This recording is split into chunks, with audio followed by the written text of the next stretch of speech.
लगवाई ले हूँ रे, वैक्सीन लगवाई ले हूँ रे। हे दादा हे बाबा हे दादा जीवन बचाइले अपन परिवार बचाइले, हे दादा जीवन बचाइले अपन परिवार बचाइले। वैक्सीन लगवाई ले हूँ रे, वैक्सीन लगवाई ले हूँ रे। हे दादा हे बाबा हे दादा जीवन बचाइले अपन परिवार बचाइले, हे दादा जीवन बचाइले अपन परिवार बचाइले।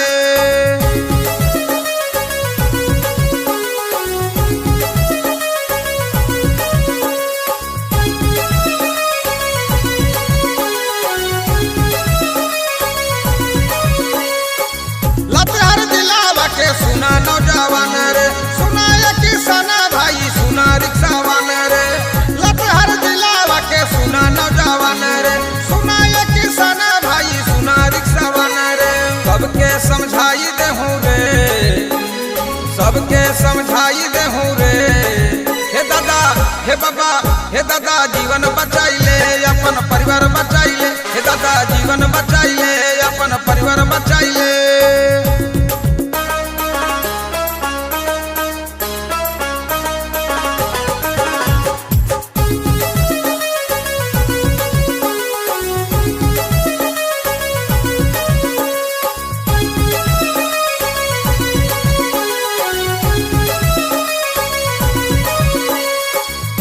वैक्सीनेशन के कुछो न रिएक्शन, एकरा से मरा बिना लिए भैया टेंशन।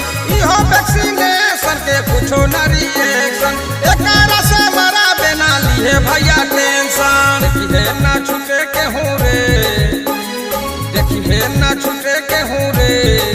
हे दादा हे बाबा हे दादा जीवन बचाइले अपन परिवार बचाइले, हे दादा जीवन बचाइले अपन परिवार बचाइले।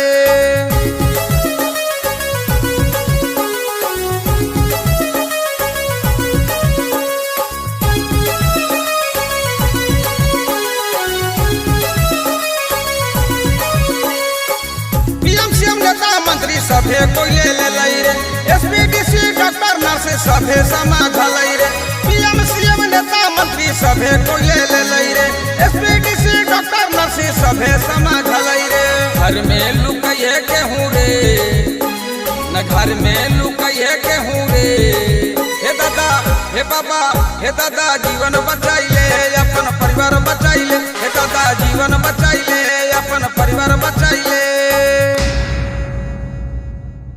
सूरज भैया कोरोना का टीका कब लगवा रहे हो? देख रहे हो ना कितना गंभीर होता जा रहा है यह। दीदी आज ही, उसके बाद इस मास्क और सैनिटाइजर से मिल जाएगा छुटकारा और अब मुझे नहीं होगा कोरोना। अरे ये किसने कहा? असल में ये टीका कोरोना का प्रभाव बहुत कम कर देता है और उसे घातक नहीं बनने देता। टीका तो कोरोना से लड़ने के लिए शरीर को तैयार कर देता है, जबकि टीका लेने के बाद भी मास्क और सैनिटाइजर ही कोरोना को तुम्हारे शरीर के अंदर प्रवेश करने से रोकेगा और तुम्हें कोरोना से बचने में मदद भी करेगा। ओह, तो कोरोना से बचाव मास्क, साबुन और सैनिटाइजर ही करता है। हाँ, और टीका लेने के बाद भी कोरोना हो जाए तो हमारा शरीर उससे लड़ने में सक्षम रहता है। राष्ट्रीय स्वास्थ्य मिशन झारखंड द्वारा जनहित में जारी।